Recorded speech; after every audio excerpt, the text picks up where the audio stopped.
아무든지 누구든지 나를 따르려면, 내 제자가 되려면 자기를 부인해야 된다.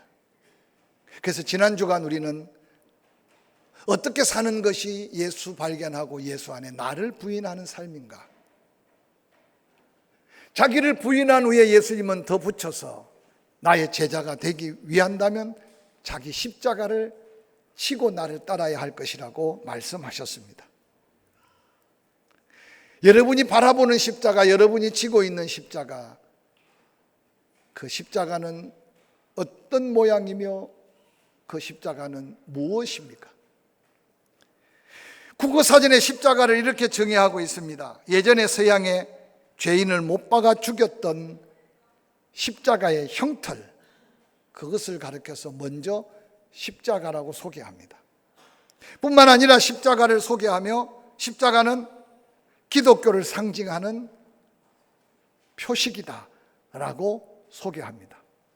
더 나아가 세밀하게 십자가는 예수 그리스도가 모든 사람의 죄를 대속하기 위해 십자가에 못 박혀 죽은 데서 십자가를 존경의 의미, 명예, 희생, 속죄의 표상으로 사용하기도 한다라고 소개합니다. 그래서 많은 사람들은 교회 종탑 위에 높이 세워져 있는 십자가를 바라보면서 기독교는 십자가의 종교라고까지 말하곤 합니다. 왜 이렇게 십자가를 소중히 여기며 가장 눈에 띄는 곳에 십자가를 달고 십자가를 마음에 새기게 할까요? 그것은 바로 그리스도인이라면 십자가를 확실히 이해해야, 아니 십자가를 바로 깨닫는 것은 기독교 복음의 핵심이라고 이야기합니다. 그래서 십자가의 의미, 십자가를 통한 하나님의 놀라운 뜻을 헤아릴 때 우리는 구원받은 자의 감격, 대속함의 은혜 안에 하나님을 아버지라, 예수 그리스도를 나의 구주라 고백할 수 있다고 말씀합니다. 십자가는 단순한 의미를 바라보면 악한 죄를 지은 죄수를 사형시킬 때 쓰는 형틀에 불과했습니다. 그 십자가의 형틀이 주는 인상은 고통이요, 고난이요, 형벌이요, 죽음이었습니다. 그래서 예수 그리스도께서는 죄가 없으시지만 당시에 가장 악한 죄인의 모습으로 십자가에 달려 고난 속에 죽음을 맞이했던 것은 부활의 영광을 우리에게 보여준 놀라운 십자가의 의미를 다시 한번 기억하게 합니다. 예수 그리스도가 이 땅에 오기 전에 이사야를 통해서 말씀하셨습니다. 그가 찔림은 우리의 허물 때문이고 그가 상함은 우리의 죄악 때문이다. 그게 징계를 받음으로 우리가 평안을 누리고 그가 채찍에 맞음으로 나음을 입었다. 뿐만 아니라 십자가의 의미는 저주였습니다. 그래서 당시에 그 십자가를 흠모하는 사람은 한 사람도 없었습니다. 특별히 유대인들에게는 로마의 압제를 받으면서 그 포악한 군인들로 인하여 집행되었던 십자가형은 십자가만 바라봐도 공포의 대상이었습니다. 그런데 예수 그리스도께서 저주의 상징이고 고통의 상징이고 죽음의 상징이고 공포의 대상이었던 그 십자가에 죽게 된 것은 특별한 하나님의 뜻과 의미가 담겨 있음을 기억하시기를 바랍니다. 예수 그리스도께서 약속대로 이 땅에 오시기 전에 하나님은 예수 보내신 목적을 주의 사자들을 통해 이렇게 예언했습니다. 마태복음 1장 20절 21절 말씀입니다.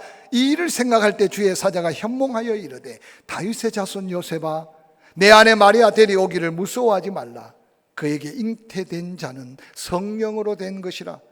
아들을 낳으리니 이름을 예수라 하라. 이는 그가 자기 백성을 그들의 죄에서 구원할 자이심이라 하시니라. 하나님은 예수 그리스도를 이 땅에 보내실 때 이미 온 인류의 죄를 대속하시고 구원할 구주가 되기 위해 보내셨다는 사실은 그 당시에 사람들은 깨닫지 못하고 영접하지 않았으나 우리는 그 하나님의 뜻을 깨닫고 영접하는 자, 곧 그 이름을 믿는 자, 하나님의 자녀가 된다는 이 은혜가 얼마나 큰 은혜인지 한번 생각해 보시기 바랍니다. 누가복음에는 2장 10절에 이렇게 기록합니다. 천사가 이르되 무서워하지 말라. 보라, 내가 온 백성에게 미칠 큰 기쁨의 좋은 소식을 너희에게 전하노라.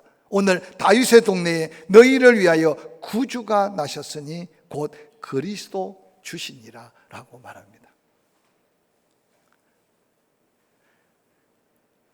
오늘날과 비슷하게 전쟁, 영적, 때로는 정치적 암흑 시대인 그 시대에 다윗의 동네에 예수 그리스도의 탄생은 온 백성에게 미칠 큰 기쁨의 좋은 소식이었다고 하늘의 천군과 천사들은 그렇게 소리 높여 외쳤습니다.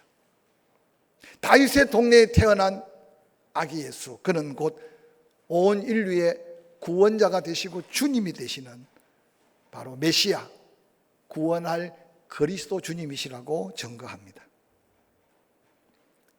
이 땅에 예수 그리스도께서 오셔서 우리의 구원받은 자의 놀라운 삶의 모델이 되기 위해 요단 강가의 침례 요한에게 침례를 받기 위해 나오시는 그 모습을 바라보고 성령 충만에 사로잡힌 침례 요한이 요한복음 1장 29절에 예수 그리스도를 바라보자마자 이렇게 소리 높이 외칩니다. 보라, 세상 죄를 지고 가는 하나님의 어린 양이로다 라고 외쳤습니다. 천사들의 예언단 메시지나 침례 요한이 선포한 메시지 같이 예수 그리스도는 우리의 죄를 대속하시고 구원하기 위하여 자신을 십자가에 다 희생하여 죽기까지, 그래서 예수 그리스도의 십자가의 죽음을 가르쳐 하나님이 우리를 향한 완전한 사랑, 온전한 사랑의 정표라고까지 말씀하셨습니다. 구원의 감격 속에 가장 큰 변화와 은혜를 입었던 사도 바울은 예수 그리스도의 죽으심에 대하여 갈라디아서 3장 13절에 이렇게 외치고 있습니다. 그리스도께서 우리를 위하여 저주를 받은 바 되사 율법의 저주에서 우리를 속량하셨으니 기록된 바 나무에 달린 자마다 저주 아래 있는 자라 하였음이라 라고 말했습니다. 단순한 죽음이 아니라 죄의 삭슨 사망, 죄인은 저주받아 지옥 가야 되는데 사도 바울 자신이 그런 저주받은 인생인 걸 깨달았습니다. 근데 내가 받을 저주를 예수 그리스도께서 대신 저주를 받아 십자가에 달려 죽으심으로 하나님의 은혜 안에 구속을 받은 감격은 경험해보지 않고는 고백할 수 없는 은혜요 감격인 것을 기억하시기를 바랍니다. 예수 그리스도께서는 왜 이 같은 십자가를 자원하며 지셨을까요? 그것은 하나님이 인간을 구원하시려는 위대한 계획을 온전히 순종함으로 이루기 위한 예수님의 아름다운 사랑의 희생, 사랑의 헌신이었습니다. 하나님께서는 죄로 인해 저주받아 죽을 수밖에 없는 인간을 구원할 수 있는 길은 그 사랑하는 아들 예수 그리스도를 십자가에 내어주면서 나의 죄, 우리의 죄, 인류의 죄값을 치러야만 온전한 구원을 이룰 수 있는 이 마지막 구원의 역사를 하나님이 이루셨습니다. 오늘 본문의 핵심은 예수 그리스도의 고난받는 일이 모두가 구약 성경의 메시아가 와서 어떻게 고난을 받아 어떤 죽음을 죽을 것이냐에 대한 예언의 성취를 분명하게 기록하면서 이것이 바로 하나님의 사랑, 이것이 바로 구원의 진리가 되는 복음의 핵심이 십자가임을 증거하고 있습니다. 십자가를 지신 예수 그리스도께서 누가복음 23장 27절 28절에 그를 따르는 여인들에게 유언같이 이 말을 남겼습니다. 또 백성과 및 그를 위하여 가슴을 치며 슬피 우는 여자의 큰 무리가 따라오는지라. 예수께서 돌이켜 그들을 향하여 이르시되 예루살렘의 딸들아 나를 위하여 울지 말고 너희와 너희 자녀를 위하여 울어라 라고 말씀하셨습니다. 그들은 십자가의 의미도 몰랐습니다. 예수님이 왜 그 십자가를 치고 죽어야 되는지도 모르고 따라가고 있습니다. 십자가를 치는 그 모습이 너무나 안타까워서 예루살렘의 여인들이 십자가 뒤를 따르면서 가슴을 치고 슬피 통곡합니다. 무거운 십자가를 지고 넘어지고 또 쓰러졌던 예수님이 다시 그 눈물 흘리며 따라오는 여인들을 향해 예루살렘의 딸들아, 나를 위해서 울지 말아라. 너희와 너희 자녀들을 위하여 울어라. 그들은 예수님의 그 안타까운 고통과 고난 앞에 가슴치고 슬피하며 눈물을 흘렸으나 예수님이 나를 위해 울지 말라고 하는 그 의미를 십자가 이후 사흘 만에 부활하신 예수 그리스도의 부활의 능력을 덧입고 성령에 사로잡혔을 때, 그때 비로소 이 말씀이 어떻게 마음에 다가왔겠습니까? 오늘 십자가를 다시 묵상하고 내가 져야 될 십자가를 다시 되찾고 단단히 그 십자가 붙들고 십자가의 은혜 안에 살기를 원한다면, 우리도 어리석게 십자가의 의미를 깨닫지 못하고 그 고통만 바라보며 가슴치며 슬피오는 여인들을 향해 나지막하게 외쳤던 예수 그리스도의 그 말씀이 나에게, 우리에게 어떤 음성으로 들릴지 돌아보시길 바랍니다. 나를 위해 울지 말고 너 자신과 너의 자녀들을 위하여 울어라 라고 말합니다. 조심스럽지만 오늘 현대 그리스도인들이 교회 앞에 나와서 찬양하고 예배하고 기도할 때 혹이라도 예수 그리스도를 위하여 흘릴 한 방울의 눈물이라도 남아 있는지 돌이켜 묻고 싶습니다. 예수님을 향한 눈물도 말랐는데 나를 향하여, 내 자녀들을 향하여 통회하며 자복하며 부러지질 눈물이 어디 남아 있겠습니까? 그러나 이 말씀을 한 주간 내내 마음에 담고 다시 내가 염려하기보다, 내가 두려워하고 걱정하기보다 우리는 다시 한번 눈물을 뿌리며 기도해야 될 기도 제목을 놓치지 않기를 주의 이름으로 간절히 축원합니다. 온 세상의 어지러움이 하나님이 이 민족에게 준 복음의 기회가 되어야 할 텐데, 정치적으로 경제적으로 세상 속에 끊임없이 우리의 소망마저 흐려지는 이 시대 속에 다시 한번 우리는 나와 내 자녀를 넘어서서 이 도성과 나라와 민족을 위해 흘려야 될 눈물이 있어야 함을 깨달으시기를 주의 이름으로 간절히 축원합니다. 예수 그리스도께서는 나의 죄, 우리의 죄를 대속하기 위하여 죽어주셨습니다. 그분은 죽으시러 왔지만 참된 왕이었습니다. 하나님과 우리 사이의 위대한 중보자, 대제사장이었습니다. 근데 그 자신을 다 내려놓고 유월절 어린 양 모습으로 우리 죄를 대신하여 속죄의 제물로 이 땅에 오셨습니다. 예수 그리스도께서 지신 십자가는 2000년 전 골고다에 이루어진 역사적 사건입니다. 하나님은 왜 의심많은 수많은 인생들에게 이 역사적 사건 속에 예수 그리스도를 죽이셨는가요? 그것밖에 하나님의 사랑을 완전하게 표현할 수 있는 길이 없었기 때문에, 그래서 사도 바울은 우리가 아직 죄인 되어 죽을 수밖에 없었는데 하나님이 우리를 위해 독생자 예수 그리스도를 죽여주심으로 하나님이 우리에 대한 자기의 사랑을 확정해 주셨다라고 증거합니다. 이 놀라운 하나님의 사랑을 깨닫지 못하고 방황하는 수많은 영혼들을 바라보지 않습니까? 예수님, 당신은 되었습니다. 예수 그리스도께서는 당신이 십자가를 지기 전에 그를 따르는 제자들에게 나를 따라오기를 원하느냐? 너 자신을 부인해라. 그리고 자기 십자가를 져야 한다고 말씀하셨습니다. 제자들은 그들이 져야 할 십자가가 무엇인지 이해할 수 없었고 깨달을 수 없었던 순간을 한번 상상해 보시기 바랍니다. 그들은 십자가는 치욕적이고 저주스럽고 엄청난 죄인에게 죽음을 선물하듯 죽음을 주는 게 십자가인데, 갑자기 예수님은 나를 따라오려거든 십자가를 져야 된다고 말씀하셨습니다. 예수님 말씀하실 때 제자들 중에 그 누구도 그들이 져야 되는 그 십자가가 하나님의 놀라운 구원의 도구가 될 것이라고 생각하고 있는 제자들은 한 명도 없었습니다.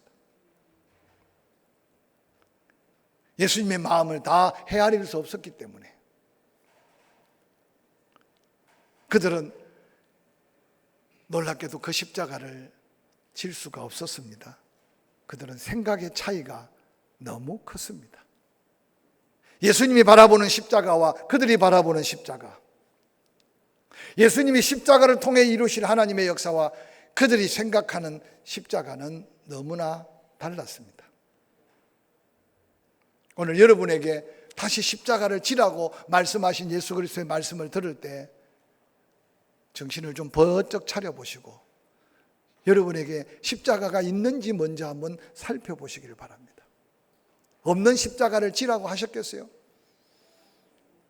그래서 옛날에 편하게 어떤 사람은 자식이 속을 썩이면 저게 내 십자가야, 남편이 속을 썩이면 저 남자가 내 십자가야 생각하고 그저 원망조로 생각했지만 우리의 고통도 눈물도 질병도 아픔도 예수님이 이미 당신이 십자가에 다 졌기 때문에 우리에게 고통을 주기 위한 십자가는 이미 주님이 지신 줄 먼저 믿는 믿음이 있기를 주의 이름으로 간절히 축원합니다.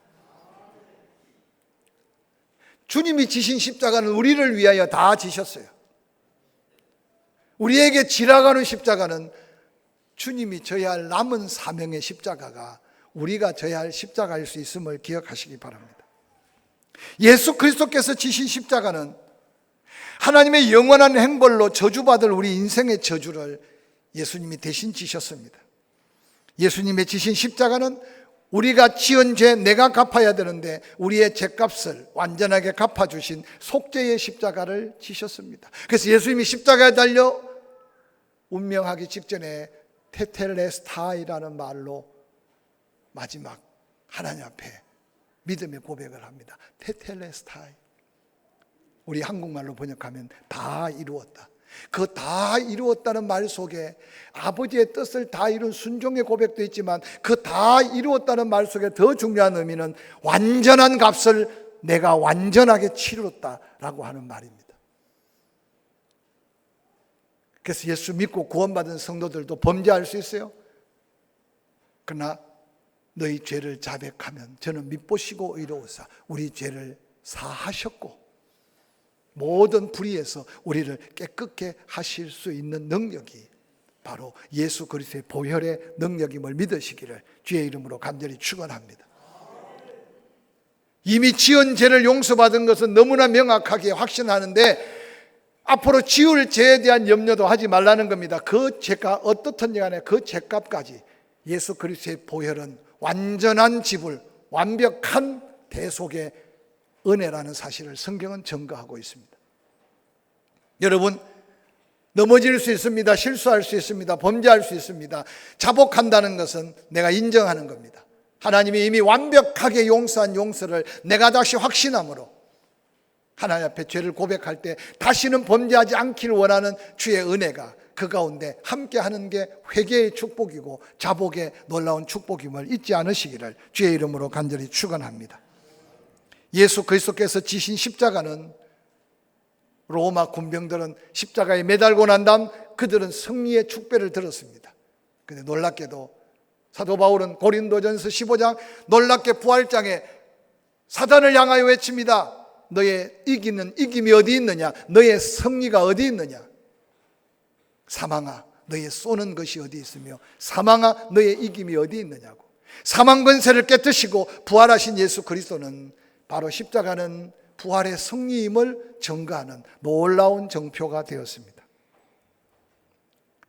그 은혜를 덧입었던 사도 바울은 고린도 교회를 향해 이렇게 외칩니다. 고린도전서 1장 17절 그리스도께서 나를 보내심은 침례를 베풀게 하려 하심이 아니요 오직 복음을 전하게 하려 하심이로되 말의 지혜로 하지 아니함은 그리스도의 십자가가 헛되지 않게 하려 함이라. 십자가의 도가 멸망하는 자들에게는 미련한 것이요 구원을 받은 우리에게는 하나님의 능력이라. 이어지는 고린도전서 1장 22절 유대인은 표적을 구하고 헬라인은 지혜를 찾으나 우리는 십자가에 못 박힌 그리스도를 전하니 유대인에게는 꺼리끼는 것이요 십자가를 그들이 못 박아 죽였으니까 이방인들에게는 미련한 것으로 보인다. 그러나 24절 오직 부르심을 받아 구원받은 자들에게는 유대인이나 헬라인이나 그리스도는 하나님의 능력이요 하나님의 지혜라고 선포할 수 있다. 예수 그리스도께서 우리 위에 지신 십자가는 능력의 삶을 살게 하는 놀라운 하나님의 은혜입니다. 예수 그리스도의 십자가는 믿는 자에게 하나님의 능력이 함께하는 삶을 사는 증거라고 고백하고 있습니다. 다시 한번 내가 붙들어야 될 십자가가 무엇인지를 이 시간 다시 한번 찾는 시간이 되기를 주의 이름으로 간절히 축원합니다. 구소련의 작가로 소련 체제를 비방하다가 반역죄로 수용소에 갇힌 솔제니친, 그 감옥에서 빠져나올 수가 없는 감옥이었습니다. 독방에 있는 그에게 어느 날 간수가 찾아오더니 솔제니친 감옥 바닥에 희미하게 십자가를 그려주고 말없이 떠났습니다. 절망 속에 하루하루 보내던 솔제니친이 말없이 간수가 와서 자기 앞에 그려놓은 희미한 십자가를 바라보는 순간 심령이 살아나기를 시작했습니다. 그가 이전에 의미 없이 읽고 들었던 말씀이 생각나기 시작했고, 그리고 그가 한 번도 하나님 앞에 제대로 믿음으로 기도해 보지 못했는데 그 십자가를 바라보는 순간 하나님 앞에 기도하기 시작했습니다. 그는 갇혀 있으나 참 자유를 만끽했고 죽을 것 같은 공포감이 도리어 놀라운 사명으로 바꾸어지기 시작했습니다. 사랑하는 성도 여러분, 지칠 때, 절망스러울 때, 낙심될 때 여러분은 무엇을 바라보고, 여러분은 무엇을 붙들고, 여러분은 무엇을 의지합니까? 교회를 왔다 갔다 의미 없이 다니는 발걸음이 여러분의 생명을 살릴 수가 없음을 다시 한번 기억하시기 바랍니다. 십자가는 능력 있는 삶을 살게 하는 하나님의 능력임을 다시 한번 기억하시기를 바랍니다.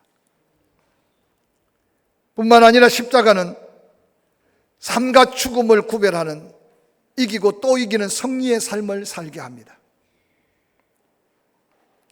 지금도 수많은 환자들 중에 의술로도 의사도 약으로도 치료할 수 없지만 삶과 죽음을 바꿀 수 있는 십자가의 부활의 신앙은 지금도 치유와 회복의 기적을 일으켜가며 질병에서 승리하게 하시는 하나님을 수없는 사람들이 경험하고 있음을 잊지 않으시기를 주의 이름으로 간절히 축원합니다.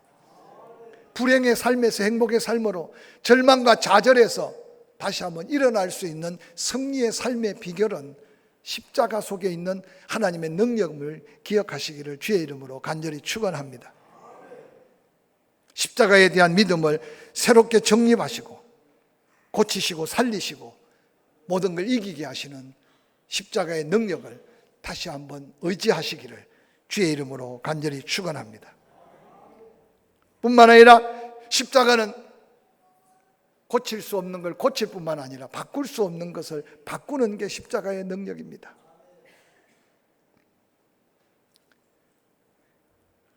사울을 아시지 않습니까? 그 어떤 힘으로 사울을 바울되게 할 수 있겠습니까? 그래서 오늘날 많은 사람들은 사람은 변하지 않는다고 이야기합니다. 그래서 쉽게 포기합니다. 쉽게 버립니다. 근데 여러분 놀랍게도 십자가는 변화의 놀라운 능력이 십자가 속에 있습니다. 할렐루야. 수많은 질병에서 자유함을 얻고 수많은 삶의 위기에서 자유함을 누렸던 사람들의 고백 속에 십자가의 환상, 십자가의 믿음의 회복, 십자가를 의지하는 놀라운 은혜를 덧입을 때, 그래서 사도 바울도 고린도 교회를 향해 말합니다. 십자가의 도가 멸망하는 자들에게는 미련하게 보일 것이다. 그러나 구원받아 봐라. 그 속에 하나님의 능력이 있다. 예수 안에. 그래서 사도 바울은 크게 외칩니다. 그런즉 누구든지 그리스도 안에 있으면 새로운 피조물이 된다. 이전 것은 지나갔다. 보라, 새롭게 된다. 그 새롭게 변화된 자가 바로 사도 바울이었습니다. 미련하게 보이는 십자가를 우리는 변화시키는 능력으로 바라볼 수 있는 은혜가 다시 한번 바라보는 십자가 속에 경험될 수 있기를 주의 이름으로 간절히 축원합니다. 그리스도께서 이 같은 십자가를 우리에게 미리 본을 보여주신 이유는 우리가 또한 그 십자가를 지기를 원하시는 예수 그리스도의 마음을 헤아려 보시기 바랍니다. 나를 따라오려거는, 즉 믿음으로 그 십자가를 지고 살려고 하거든 너희에게 지어진 십자가를 다시 한번 붙들어라. 예수 그리스도께서 우리에게 지우고자 하는 십자가는 어떤 십자가일까요? 예수 그리스도의 십자가의 대속의 은혜로 구원받은 그리스도인, 내가 그리스도를 위해 살 사명이 있는 제자라면 끊임없이 말씀이 내게 부딪혀 오고 성령이 나를 감동할 때 순종하고 복종하는 삶의 모습이 십자가를 진 제자의 모습인 것을 기억하시기를 바랍니다. 지옥에서 천국 갈 믿음의 은혜를 덧입은 십자가, 나는 죽고 오직 그리스도만 사는 삶의 자세는 말씀 앞에, 성령의 감동 앞에 무조건 순종하고 복종하는 믿음인 것을 다시 한번 기억해 보시기 바랍니다. 처음 예수 그리스도를 만나고 예수 그리스도께 부름받은 제자들의 모습을 누가복음 5장에서 살펴볼까요? 세베대의 아들로서 시몬의 동업자인 야고보와 요한도 베드로 고기 잡힌 걸 통해 놀랐다. 예수께서 시몬에게 이르시되 무서워하지 말라, 이제 우리는 내가 사람을 취하리라 하시니 그들이 배를 육지에 대고 모든 것을 버려두고 예수를 따르니라. 베드로뿐만 아니라 안드레, 야고보와 요한까지도 예수님의 기적 그 능력을 경험한 사람들은 예수님을 따르되 모든 걸 버려두고 복종하며 따를 수밖에 없었습니다.